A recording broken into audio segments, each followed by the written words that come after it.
Hello students. तो वापस से मैं आ गया हूं अपने मैराथन सीरीज को कंटिन्यू करने और हमारा सबसे डिफिकल्ट बट सबसे easy and easily understandable funny वाला भी एकदम सिंपल वाला जो टॉपिक चल रहा था वो है कैश फ्लो स्टेटमेंट। उसी को हम फिर से कंटिन्यू करते हैं। ठीक है, ध्यान से सुनना बेटा लोग। ठीक है बच्चे, देखो क्या है यहाँ पर। आपका सबसे लास्ट टाइम जो मैंने रिवीजन कराया था वो देख लो, थोड़ा सा ग्लिम्स दे देते हैं उसका। ठीक है, इसके अंदर मैंने आपको बताया था कि एक बिजनेस को जब शुरू करते हैं तो हमें पैसे की जरूरत पड़ती है। पैसे को लाने के दो सोर्स हैं, एक पैसा खुद का और दूसरा बाहर से मांगा हुआ। कंपनी जो खुद का लगा रही है, एक तरीके से अपने ओनर्स का लगा रही है, दैट इज शेयर कैपिटल। बाहरी वालों से जो ला रही है वो है नॉन करंट लायबिलिटी, और कुछ अगर शॉर्ट में लाया तो शॉर्ट टर्म बोरोइंग्स। ठीक है, अच्छा। तो ये सब तीनों वर्ड से जुड़े, तीनों टॉपिक से जुड़े, जो बैलेंस शीट में तीन आइटम्स है इससे जुड़ा जो इनफ्लो होगा और वो फाइनेंसिंग में प्लस होगा, जो आउटफ्लो होगा वो फाइनेंसिंग में माइनस होगा। ठीक है, फिर पैसा लाने के बाद वो अपना मेन बिजनेस चलाती है। चलाने के लिए उसे वर्किंग कैपिटल की जरूरत होती है, यानी करंट एसेट्स और करंट लायबिलिटी की जो डे टू डे चलाएगा, और उससे कमाता है वो प्रॉफिट, और कंपनी के प्रॉफिट होते हैं रिजर्व्स एंड सरप्लस के हेडिंग में। ठीक है, तो इन तीन चीज, करंट एसेट, करंट लायबिलिटी और रिजर्व्स एंड सरप्लस से जुड़ा जो भी इनफ्लो आउटफ्लो होगा वो प्लस माइनस होगा ऑपरेटिंग के अंदर में। ठीक है, फिर आता है जो पैसा एक्स्ट्रा है उसको इन्वेस्ट करना है। इन्वेस्टमेंट दो जगह हुई होती है पैसे की, एक प्योरली इन्वेस्टमेंट के फॉर्म यानी नॉन करंट इन्वेस्टमेंट या शॉर्ट टर्म इन्वेस्टमेंट, और बाकी उसके एसेट्स में पैसे लगे होते हैं। तो इन तीनों चीज से जुड़ा इनफ्लो होगा तो इन्वेस्टिंग में प्लस, आउटफ्लो होगा तो इन्वेस्टिंग में माइनस। ठीक है, फिर मैंने आपको बोला था कि सबसे बड़ा दिक्कत आता है किसमें, ऑपरेटिंग एक्टिविटी के एडजस्टमेंट में। तो आज हम उसके पीछे लॉजिक पहले समझते हैं, फिर तो आपको आराम से आ जाएगा। ठीक ना, लॉजिक के बाद तो आपको सब कुछ आराम से आ जाएगा। ध्यान से सुनना। ठीक है, अब देखो क्या बोल रहा है। पहले बचपन की कहानी समझाता हूँ। ठीक है, देखो हम एक प्यारा सा बनाते थे ट्रेडिंग अकाउंट 11th में। फिर इसको करते थे तो यहाँ पर आ जाता था इसका ग्रॉस प्रॉफिट। इसके नीचे बनाते थे पी एंड एल अकाउंट, यहाँ पे लाते थे नेट प्रॉफिट। यहाँ पर बहुत सारे इनकम को जोड़ते थे, इनडायरेक्ट वाले इनकम को जोड़ लेते थे इसमें, और इधर पे इनडायरेक्ट सारे एक्सपेंसेस को माइनस कर देते थे। फिर नीचे जाकर मेरा यहाँ पर कहीं आ जाता था नेट प्रॉफिट, और नेट प्रॉफिट को उठा के हम इसके नीचे बनाते थे एक बैलेंस शीट के अंदर जो कैपिटल अकाउंट होता है उसमें ले जाके नेट प्रॉफिट को जोड़ देते थे। यही करते थे ना 11th में। ठीक है, तो यही लॉजिक को अब समझते हैं। देखो क्या हुआ होगा जब मेरा ये जो नेट प्रॉफिट है, देखो कंपनी की बैलेंस शीट में भी जो रिजर्व्स एंड सरप्लस के अंदर नेट प्रॉफिट गया वो भी ऐसे ही वाला है, सब काट पीट के आने वाला नेट प्रॉफिट होता है। ठीक है, सब काट पीट के आने वाला नेट प्रॉफिट है वो। ठीक है, ध्यान से सुनना। ठीक है, तो सब काट पीट के आया हुआ नेट प्रॉफिट है वो। अब सब काट पीट के जो नेट प्रॉफिट आया ना बेटा, इसके अंदर में अब होगा क्या, देखो ये जो नेट प्रॉफिट है इसके अंदर में आपने किया क्या होगा, कैसे आया है ये। यहाँ पर जो ग्रॉस प्रॉफिट, सॉरी ये ग्रॉस प्रॉफिट यहाँ उठाकर रखे हो ना आप। अच्छा, ये जो ग्रॉस प्रॉफिट यहाँ पर आया हुआ है, इस ग्रॉस प्रॉफिट के अंदर में इनडायरेक्ट जो इनकम है, ध्यान सुनना, इनडायरेक्ट इनकम जैसे कि अगर आप इंटरेस्ट रिसीव किए होगे, जैसे कि आप डिस्काउंट रिसीव किए होगे, ठीक है, जैसे कि आप रेंट रिसीव किए होगे। ठीक है, ये सारी चीजें आप यहां जोड़ोगे। यहां पर क्या करोगे, इंटरेस्ट अगर कहीं पे किया है, ठीक, इवन डिविडेंड रिसीव किए होगे, ये सब इधर लिख देते हैं इनकम्स। ठीक है, इन इन इंटरेस्ट पे हुआ है, कोई अगर आपने क्या किया है, ये डिस्काउंट अलाउ किया है, यहीं लिखते थे 11th में। अगर रेंट पे किया है यहां ही लिखते थे आप। ठीक है, अगर आप डिविडेंड, लास्ट में यहां होता है डिविडेंड भी, अगर पेड हुआ था ये सब भी लिख दिए होते। ठीक है, ये सब कट पिट के ही तो नेट प्रॉफिट आया होगा। लेकिन एक बात मुझे बताओ बेटा, मैंने बोला आपको ऑपरेटिंग एक्टिविटी का कैश फ्लो निकालना है। सुनना, मैंने बोला आपको ऑपरेटिंग एक्टिविटी का कैश फ्लो निकालना है, और आपने क्या किया, इस ग्रॉस प्रॉफिट में से ये सब माइनस करके, ये सब प्लस करके उसके बाद ये निकाला। अब सुनना, एक बात मुझे बताओ, अभी ही मैंने आपको बताया, ये बात सोचकर खुद से बताना, ये जो नेट प्रॉफिट है इसमें इंटरेस्ट माइनस हुआ है। बेटा इंटरेस्ट पेड किसका एक्टिविटी है, इंटरेस्ट तो लोन पे जा रहा है ना, वो फाइनेंसिंग का है ना बेटा, वो फाइनेंसिंग में माइनस करना चाहिए था। तुम गलती से क्या किए, इधर के सारे को प्लस करके इधर के सारे को माइनस करके तब जाके ये निकाले हो। ठीक, क्रॉस प्रॉफिट में ये जोड़े होगे, ये माइनस किए होगे, तब तो जाके ये नेट प्रॉफिट आया है और यही तो बैलेंस शीट में है तुम्हारा। तो बेटा अब आपको इसको सही करना पड़ेगा। अब इसको ठीक कैसे किया जाए? तो देखो ना, आप इसको माइनस कर दिए थे ना, इंटरेस्ट पेड को वापस से जोड़ लेते हैं। अगर मैं यहां पर वापस से जोड़ दिया, इसको ले जाकर तुम फाइनेंसिंग में माइनस करो ना यार। फाइनेंसिंग की चीज है ना, फाइनेंसिंग में आउटफ्लो होना चाहिए, यहां क्यों माइनस कर दिया था तुमने? तो इसको जोड़ दो। अच्छा, डिस्काउंट अलाउड बेटा बिजनेस को चलाने के लिए है ना, ऑपरेट, ये माइनस किया था, इसको छोड़ दो, इट इज गुड, कोई दिक्कत नहीं है, जैसा था वैसा ही छोड़ दो। इसलिए डिस्काउंट अलाउड का या रिसीव्ड का आप देखोगे कहीं प्लस माइनस अलग से नहीं किया है, वो जैसा था ठीक था। रेंट पे किया है आपने, रेंट पे तो बिजनेस को चलाने के लिए कर रहे होगे, तो भैया ये इसमें कोई दिक्कत नहीं है, ठीक है, जैसा है छोड़ दो। लेकिन एक बात बताओ, डिविडेंड पे बिजनेस को चलाने के लिए है क्या? नहीं बेटा, वो तो आप जो पैसा शेयर होल्डर से लिए हो उनके लिए है, जैसे लोन पर इंटरेस्ट देते हो, शेयर पे डिविडेंड। तो बेटा उसको यहां क्यों कर रहे हो? शेयर से जुड़ी बात फाइनेंसिंग में करो ना, फाइनेंसिंग में ले जाओ और वहां माइनस करो। तो यहां पर क्यों किया है? यहां वापस ऐड बैक कर दो, इसको जोड़ दो, तभी ठीक हो पाएगा। और इसी तरीके से बेटा इधर को हम देखते हैं, आप इधर भी लॉजिक सोचो। इंटरेस्ट रिसीव किया है आपने, इन्वेस्ट किया होगा तब तो इंटरेस्ट आता है ना, इन्वेस्ट करने पे ही तो इंटरेस्ट आता है। तो भैया इन्वेस्टिंग में जोड़ो ना, यहां क्यों जोड़ रहे हो? तो भाई इसको क्या कर दो, इसको माइनस यहां से कर दो, इसको ले जाओ प्यार से इन्वेस्टिंग में और वहां जोड़ो ना, वहां जोड़ने की चीज है। डिस्काउंट रिसीव्ड तो मेरे बिजनेस का पार्ट है, कोई दिक्कत नहीं है। ठीक, रेंट रिसीव किया है आपने, भाई रेंट रिसीव किया है, कोई एसेट पे रिसीव कर रहे हो, रेंट रिसीव करना तुम्हारा मेन बिजनेस है, तुम्हारा ऑपरेशन है नहीं है ना? तो भाई यहां क्यों जोड़ रहे हो? इन्वेस्टमेंट नॉन करंट एसेट पे आता है ना, रेंट, बिल्डिंग तो नॉन करंट है, तो भाई वहां जोड़ो ना, यहां हटाओ, यहां से हटाओ, चुपचाप लेके जाओ किधर, इन्वेस्टिंग में जोड़ने। ठीक है। अच्छा, डिविडेंड रिसीव, भाई किसी कंपनी में इन्वेस्ट किया उसके शेयर में तब तो मिला है, तो यहां क्यों जोड़ रहे हो? इन्वेस्टिंग में जोड़ो, यहां माइनस करो। तो मैं क्या करता हूं, इन चीजों को माइनस और इन चीजों को प्लस ऐसे कर दूंगा।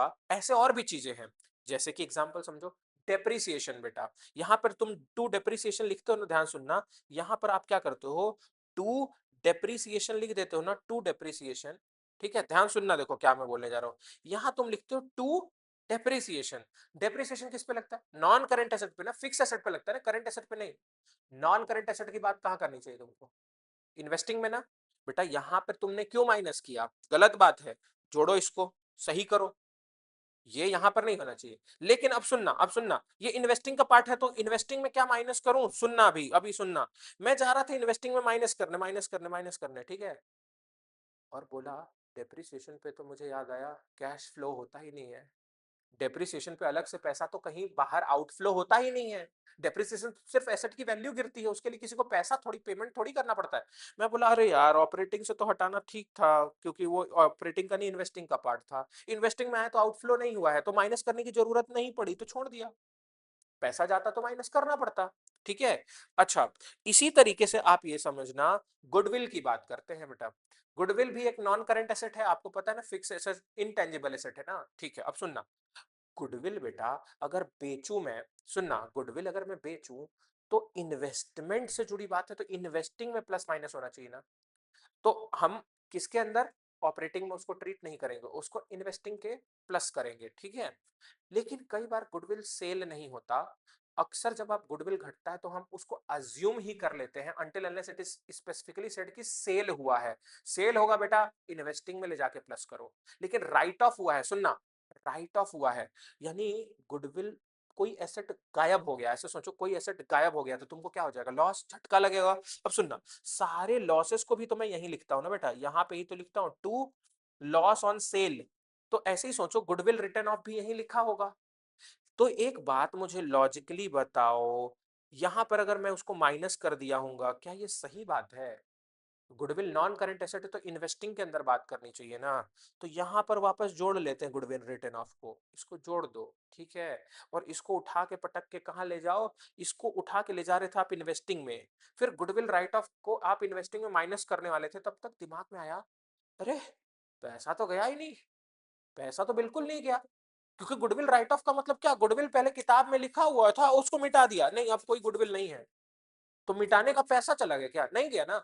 तो आप फिर उसको गुडविल रिटर्न ऑफ को इन्वेस्टिंग में माइनस कर भी नहीं पाओगे। लॉजिक तो समझो बेटा, रट क्यों रहे हो? लॉजिक समझो, एकदम सिंपल है लॉजिक। हमको पैसा आने और जाने को रिकॉर्ड करना है, हमको और बाकी चीज यहाँ प्रॉफिट लॉस नहीं जानना है। पैसा आ रहा है या जा रहा है, और किस नाम से, मतलब तीनों में से किस नाम से आ रहा है और जा रहा है, मतलब किस काम से आ रहा है, किस काम से जा रहा है, आपको वो खोज के बस लिख देना है। इतना सिंपल सा है कैश फ्लो। पता नहीं क्यों उतना बड़ा बड़ा दिमाग लॉजिक लगाते हैं। इतना बात समझ में आया? क्लियर बात रहेगा? ठीक है। अब ध्यान से सुनना। तो क्यों प्लस माइनस होता है ये सारी चीज, मैंने इसका बहुत अच्छे से आपको एक एक लॉजिक समझा दिया। इतना बात क्लियर हुआ? ठीक है। अब सुनना। अब मैं आपको फॉर्मेट के रूप में समझाऊंगा बेटा कि कैश फ्लो ऐसा क्यों, फॉर्मेट ऐसा जो बनाया गया है ना, ऐसा क्यों बना है। आप बोलना, मैं रटाऊंगा नहीं, आप खुद बोलोगे कि अच्छा हाँ सर ऐसा ही फॉर्मेट तो होना चाहिए। देखते हैं क्यों है वैसा फॉर्मेट। ठीक है, देखो एक एक चीज को आसानी से आप तक मैं पहुंचाता हूं। ठीक है, देखो अब क्या करना होगा, हम एक काम करते, थोड़ा फॉर्मेट बना लेते हैं इसका। ठीक है, ध्यान से देखना, एक फॉर्मेट बनाते हैं पहले। ठीक,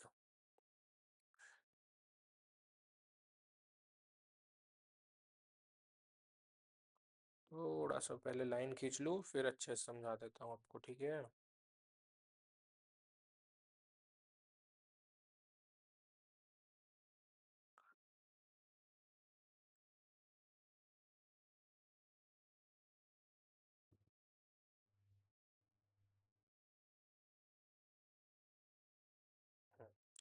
अब देखते हैं एक एक चीज कैसे काम कर रही है यहाँ पर। ठीक है, एक एक फॉर्मेट को, सबसे पहला मेरा मेन लिखा मैंने कैश फ्लो फ्रॉम, क्योंकि मेरा पहला प्रेफरेंस है अपना बिजनेस चलाना, तो मैंने पहला नाम दिया ऑपरेटिंग एक्टिविटी। ठीक है, cash flow from operating activity मतलब मेरे मेन बिजनेस की कमाई।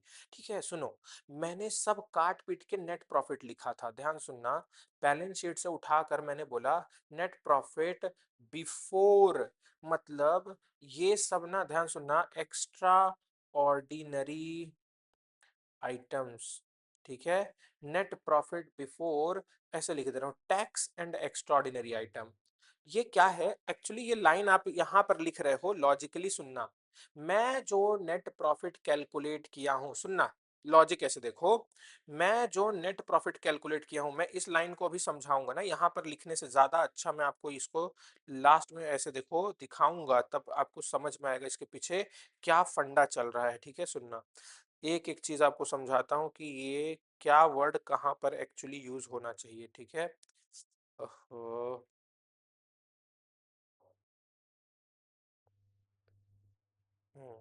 कट कर रहा हूँ, सुनना, मैं एक वर्ड बोल रहा हूँ, सुनना, नेट प्रॉफिट आफ्टर टैक्स।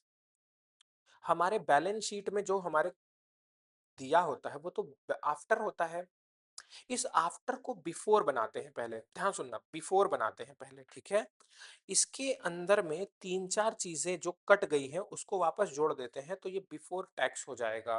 तो सबसे पहला बेटा आप खुद से सोचना। ठीक है, मैंने बोला कि आप क्या करो, टैक्स के पहले ले जाना है, तो सबसे पहले क्या करो, जो टैक्स का प्रोविजंस आपने मेड है ड्यूरिंग ईयर, साल के अंदर, during year, during the year आपने टैक्स के नाम पर कुछ पैसे काट के रख लिए थे कि इतना तो टैक्स लगेगा, तो आप उसको जोड़ दो ना वापस। ठीक, हमें क्या है, आफ्टर वाला दिया है जो बैलेंस शीट में कट पीट के आया है, ये देखो नेट प्रॉफिट बेटा, वो ये वाला आया था। इस नेट प्रॉफिट में मैं कुछ चीजों को पहले जोड़ देता हूं कि ये नेट प्रॉफिट अपने मेन बैलेंस पर चला जाए। दूसरा चीज ये बोल रहा है, आप कुछ पैसा रिजर्व्स में ट्रांसफर कर देते हो ना, जो रिजर्व्स के ट्रांसफर को यहाँ पर जोड़ लो, जितना भी रिजर्व में आपने पैसा भेजा होगा वो भी वापस जोड़ लो, वो भी तो प्रॉफिट ही है, वो भी तो नेट प्रॉफिट ही है। तो वो अगर अलग से कहीं रखे हो तो उसको भी जोड़ लो, दैट इज ऑल्सो प्रॉफिट। ठीक है, अच्छा, अब उसके बाद आप क्या करो, आप कहीं भी अगर डिविडेंड दिए हो, दो तरीके का डिविडेंड होता है, इंटरिम डिविडेंड, ठीक, इंटरिम डिविडेंड पेड, अगर आपने डिविडेंड दिया है तो डिविडेंड मतलब प्रॉफिट का एक पार्ट जो शेयर होल्डर को जाए, तो है तो प्रॉफिट का ही पार्ट। तो पहले प्रॉफिट तो खोज लूं। ठीक है, पहले अच्छा वाला प्रॉफिट खोज लूं, कमाया कितना था, मोदी जी को बिना दिए कितना कमाया था, बाकी जगह पर छुपाए बिना, मतलब रिजर्व में डाले बिना कितना कमाया था, किसी को बांटे बिना, मतलब एक्चुअली कमाया कितना था पहले वो तो खोज लूं। ठीक है, खोज रहा हूं अभी धीरे धीरे। और इंटरिम डिविडेंड, और एक होता है हमारा फाइनल डिविडेंड, मतलब इसके अंदर मैं ऐसे मैं बोल दूं, कई बार बुक में दिया, हालांकि ये वर्ड बेटा गलत है। प्रपोज्ड मतलब मैं यहां पर बोल रहा हूं फाइनल या डिक्लेयर्ड डिविडेंड। ठीक है, डिक्लेयर्ड डिविडेंड पेड। तो अगर आपने कोई डिविडेंड पे किया है बेटा, तो आप क्या करो, उसको भी जोड़ लो। मतलब जहां जहां हमारा पैसा प्रॉफिट का बंटवारा हो गया था, प्रॉफिट जब आता है ना हमारे बिजनेस में, तो कुछ पैसा मोदी जी ले लेते हैं, लाओ मित्रों टैक्स दो। फिर कुछ पैसा बचता है तो मैं क्या करता हूँ, शेयर होल्डर को बांटता हूँ डिविडेंड के नाम पे। और कुछ पैसा अपने रिजर्व्स में डाल के रखता हूँ आने वाले फ्यूचर के लिए, सेविंग्स। ठीक है, तो ये सब करके मैं अलग अलग जगह प्रॉफिट को बांट के रखा हूँ। वो जोड़ लेते हैं एक जगह की मेरा कमाई। तो मेरा आ गया, ये हो गया मेरा टोटल कमाई। मैं यहां लिख रहा हूं टोटल प्रॉफिट, ये है मेरा। तो एक्चुअल में ना, ऊपर वाला जो आपको दिया है वो नहीं है। यहां पर देखो, आपको ये वर्ड जो होना चाहिए ना, यहां पर लिखना चाहिए, net profit before tax and extra ordinary items. मतलब ये सब जो उल्टा सीधा था, उन सब को जोड़ने के बाद मेरा एक्चुअल टोटल प्रॉफिट इतना है बिजनेस का। ठीक, बिजनेस में इतना कमाया था। लेकिन ये जो बिजनेस में मैंने कमाया है, भाई ये नेट प्रॉफिट आया आज कहां से है, ये सब काट पीट के आया कहां से, इसमें सब कुछ शामिल है ना। तो सुनना, इसी के नीचे इन चीजों की एडजस्टमेंट कर देते हैं। और इसको मैं एक ट्रिक आपको बोल रहा हूं, इसके नीचे कुछ बात जो हमने गलत कर दी थी, जो गड़बड़ी कर दी थी, कि फाइनेंसिंग का भी इसी में जोड़ दिया, इन्वेस्टिंग का भी इसी में जोड़ दिया, ऑपरेटिंग का तो होना ही चाहिए, इन्वेस्टिंग फाइनेंसिंग की चीजें हटा दो। तो ऐसे सुनना, मैं एक तरीका बता रहा हूं, ध्यान सुनना। कुछ चीजें जोड़ो, कुछ चीजें घटाओ। देखो क्या बोल रहा हूं मैं। अगर कोई फाइनेंशियल नेचर का, फाइनेंसिंग नेचर का एक्सपेंस है, तो यहां से अच्छा, फाइनेंसिंग नेचर का, अगर यहां पर एक्स एक सेकेंड, इन्वेस्टिंग नेचर का यहां एक्सपेंस है, सुनना। अगर इन्वेस्टिंग नेचर का एक्सपेंस है, फाइनेंसिंग नेचर का एक्सपेंस है, ठीक, तो उसको प्लस कर दो, उसको प्लस कर दो। ठीक है, पहले प्लस कर देते फिर माइनस। और अगर कोई इन्वेस्टिंग नेचर का, इन्वेस्टिंग नेचर का इनकम है, इनकम एज इन से मैं एक्सपेंस का मतलब आउटफ्लो बोल रहा हूं बेटा, आउटफ्लो है, आउटफ्लो है, ठीक है, एक्सपेंस का। और इनकम का कोई गलती से इनफ्लो मैंने यहां पर जोड़ दिया था अगर, या फाइनेंसिंग नेचर का, ऐसा होगा नहीं, फाइनेंसिंग नेचर का इनकम होता नहीं है, बट मैं एक एजम्पशन के लिए बस बोल दे रहा हूं, इनफ्लो है, तो बेटा उनको माइनस कर दो। देखो, इन्वेस्टिंग नेचर का एक्सपेंस इन्वेस्टिंग में माइनस करना चाहिए था, यहां नहीं, तो यहां जो किया था उसको प्लस करके वापस लाओ। और फाइनेंसिंग नेचर का जो एक्सपेंस था उसको फाइनेंसिंग में माइनस करना था, यहां नहीं, तो यहां जोड़ लो।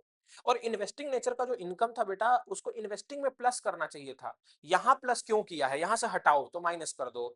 ठीक है, तो ये एडजस्टमेंट हम कर देंगे, ये पॉइंट इररिलेवेंट है, बट ठीक है लिख दिया ताकि याद रहे थोड़ा बहुत। ठीक है, अच्छा, अब ऐसा प्लस माइनस जब मैं कर देता हूं ना, ठीक है, तो मेरा ये आता है जो प्रॉफिट काट पीट के। अब सोचो, ये मेरा था नेट प्रॉफिट वर्ड, ये तो सब कुछ इसमें था। अब मैं इसका नाम दूंगा ऑपरेटिंग प्रॉफिट। अब पूरा कट गया ना, अब पूरा चीज इन्वेस्टिंग और फाइनेंसिंग तो हट गया, तो net profit now became purely of operating nature. तो ठीक है, ऑपरेटिंग प्रॉफिट आ गया।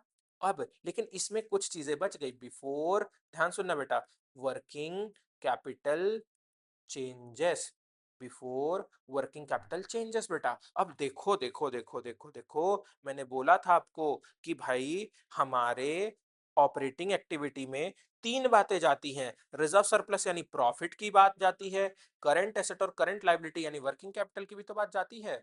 देखो इधर पे अगर आप ध्यान दोगे तो देखो क्या है, वर्किंग कैपिटल भी है, वर्किंग कैपिटल भी है, current assets and current liability भी है। ये देखो मैं थोड़ा सा हाईलाइट कर देता हूँ, ये वर्किंग कैपिटल का भी तो चीज है, रिजर्व्स एंड सरप्लस का। हमने प्रॉफिट वाला रिजर्व्स एंड सरप्लस को तो खत्म कर दिया, लेकिन वर्किंग कैपिटल बच गया ना। तो देखो देखो देखो मैंने क्या लाइन लिखी, इंग्लिश सुनो, इंग्लिश सुनो।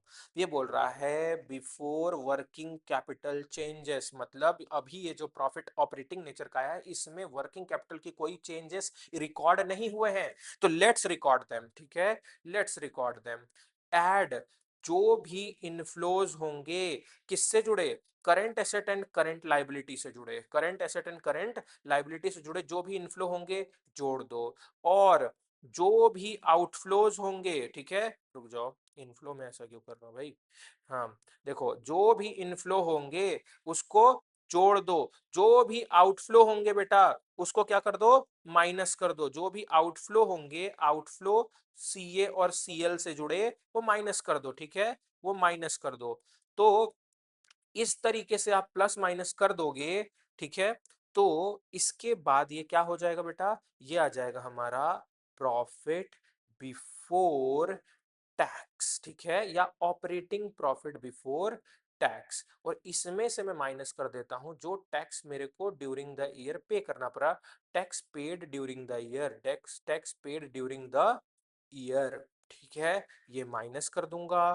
तो कट के मेरे हाथ में, मेरे बिजनेस में कितना पैसा बचा पता चलेगा, तो मैं लिख दूंगा अब नेट प्रॉफिट बिफोर, या सॉरी नेट प्रॉफिट लिख रहा हूँ, sorry sorry, net cash flow, net cash flow from operating activity, और पॉइंट ए इसका नाम देके बाहर लिख दूंगा।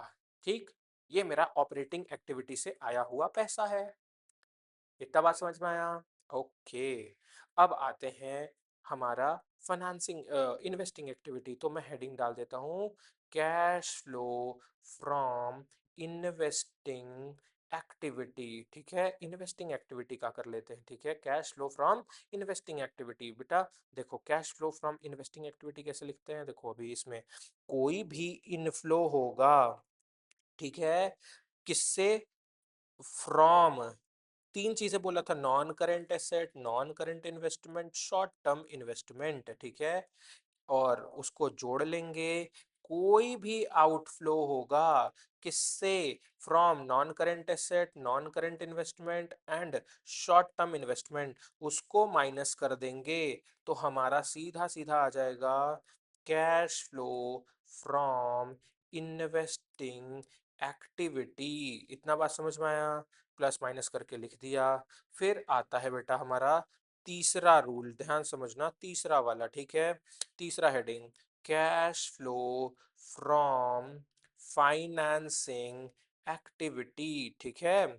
अब इसके अंदर बेटा क्या होगा, जितने भी इनफ्लो होंगे किससे जुड़े, share capital, non current liability and short term borrowing, ठीक है, और जितने भी आउटफ्लो होंगे from share capital, non current liability and short term borrowing, ये हो गया, इसमें से ये माइनस हो गया और ये बाहर लिख दिया जाए, तो इसका बात हो गया cash flow from financing activity. ठीक, तो ये हो गया हमारा, ठीक, तो ये इसको मैं बी नाम दे रहा हूँ, इसको मैं सी नाम दे रहा हूँ, ठीक है।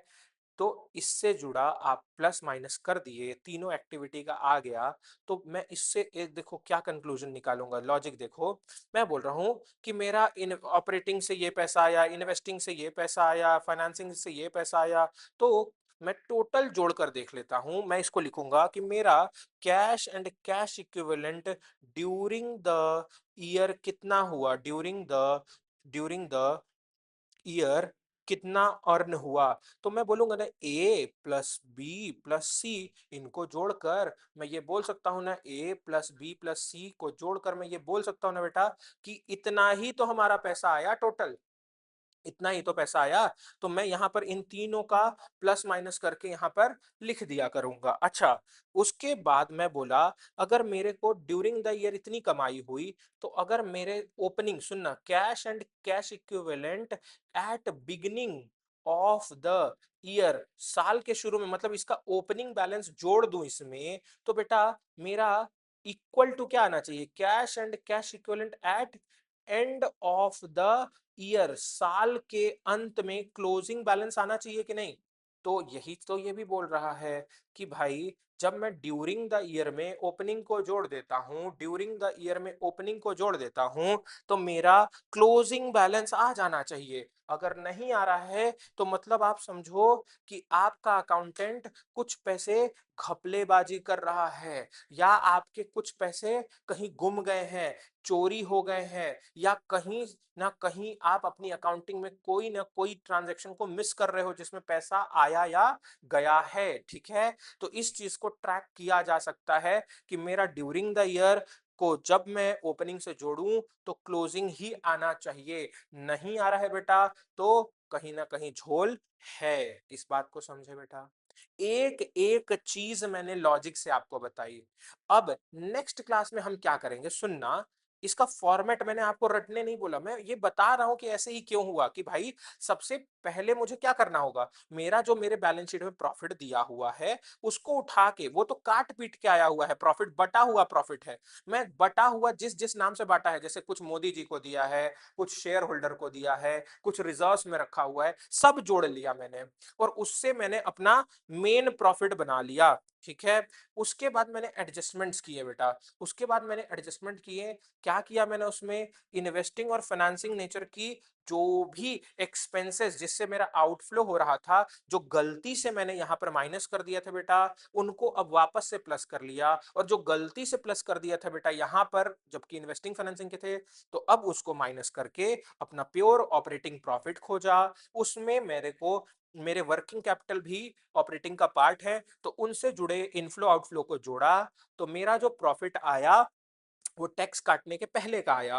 अब इसमें से जो मेरा टैक्स गया ड्यूरिंग द ईयर पे हो गया, वो मैं हटा दूंगा, और मेरा एग्जैक्ट ऑपरेटिंग से आया हुआ कैश वाला प्रॉफिट या कैश फ्लो मिल जाता है। फिर ऐसे ही इन्वेस्टिंग से जुड़ा मैंने बताया, non current asset, non current investment और शॉर्ट टर्म इन्वेस्टमेंट में जो भी इनफ्लो है और आउटफ्लो है, आपस में प्लस माइनस करके इन्वेस्टिंग निकालेंगे। और फाइनेंसिंग के अंदर में share capital, non current liability और शॉर्ट टर्म बोरोइंग से जुड़ा प्लस माइनस करके हम फाइनेंसिंग निकालेंगे। तीनों को जोड़ के हम ड्यूरिंग द ईयर निकालते हैं, उसमें ओपनिंग जोड़ते हैं और चेक करते हैं कि क्लोजिंग के बराबर ये टैली होना चाहिए। नहीं हो रहा है मतलब कुछ तो गड़बड़ है दया, ठीक है। तो ये सारा चीज हमारा यहां पर कंप्लीट होता है। नेक्स्ट क्लास में वापस से सुनना मैं क्या बोलने वाला हूं। आपको मैंने अभी किसी चीज में एग्जाम्पल नहीं दिया है, मतलब कि इन कंपोनेंट के अंदर में क्या क्या लिख सकते हैं हम। जैसे मैं बोला इन्वेस्टिंग के एक्सपेंसेस, तो कई सारे एक्सपेंस हो सकते हैं ना, जैसे कि मैं बोल रहा हूं कि अगर मेरे इंसान मतलब मेरे कोई एसेट पे मैंने खर्चा किया है, ठीक है, या मैं कहीं ना कहीं आप ये समझो कि फाइनेंस से जुड़ा इंटरेस्ट दिया है, डिविडेंड पे किया है, तो ये सारे खर्चे हैं। इसी तरीके से जब मैं कमाई करता हूं, इंटरेस्ट रिसीव करता हूं, डिविडेंड रिसीव करता हूं, रेंट रिसीव करता हूं, तो वो सारी चीज इन के अंदर इस वाले एडजस्टमेंट के अंदर में आएगी। फिर इसी तरीके से मैं आपको डिटेल करूंगा इससे सीए और सीएल से जुड़ा कैसे होता है इनफ्लो, कैसे होता है आउटफ्लो, नेक्स्ट क्लास में। फिर ये बताऊंगा इन तीनों एलिमेंट से जुड़ा इनफ्लो आउटफ्लो, इन तीनों एलिमेंट से जुड़ा इनफ्लो आउटफ्लो का एग्जाम्पल, और एक एक चीज को प्रैक्टिकली टैली कराते चलेंगे, ठीक है। तो बेटा आज के लिए इतना ही करते हैं। आप प्लीज इतने फॉर्मेट को लॉजिकली दिमाग में फिट करके रखना। क्वेश्चन कुछ नहीं होता बेटा, बहुत हल्की चीज है। अगर कंसेप्ट बनेगा ना बेटा, क्वेश्चन को ऐसे ऐसे तरीके से बनाया जा सकता है, बिलीव मी। मेरे को अकाउंट्स के ऑलमोस्ट हर क्वेश्चन को ना चार पांच, मिनिमम चार पांच तरीके से, वैसे छह तरीके से कुछ चीजों को तो जानता हूँ, चार पांच तरीके से मैं सॉल्व कर सकता हूँ। और आपको समझाना भी हुआ ना, एक तरीका नहीं है मेरे पास, पांच छह तरीके रेडी रहते हैं। ये नहीं तो वो नहीं तो वो नहीं। किसी बच्चे को न्यूमेरिकली ज्यादा आसान से समझ में आता है तो वैसे समझाते हैं, किसी को थ्योरेटिकली आता है तो वो, किसी को प्रैक्टिकल एग्जाम्पल से आता है वो, किसी को डायरेक्ट फॉर्मेट से आता है वो। सबका अपना मेथोडोलॉजी है सीखने का भी, और हमें सिखाने का भी वो आना चाहिए, ठीक है। तो बेटा होप सो मैं प्रैक्टिकली आपको कनेक्ट कर पा रहा हूं। अगर आपको कोई भी डाउट है ना बेटा, तो आप प्लीज कमेंट सेक्शन में एक्टिवली पार्टिसिपेट करो, पूछो जितना पूछना है कि सर यहीं पे क्यों होता है, सर यही चीज क्यों जुड़ता है, सर यही माइनस क्यों होता है। बिना लॉजिक्स के आगे नहीं बढ़ेंगे हम, ठीक है। एक एक चीज मैंने कवर किया। मिलते हैं नेक्स्ट वीडियो में बेटा। तब तक के लिए आपका बस एक छोटा सा टास्क कि आप बैलेंस शीट से जुड़ा यानी ये तीनों सीरीज को प्लीज कंटिन्यू देख कर, समझ कर, नोट करके नेक्स्ट वीडियो पे आना, ठीक है। चलो मिलते हैं नेक्स्ट वीडियो में। Till then take care, bye bye.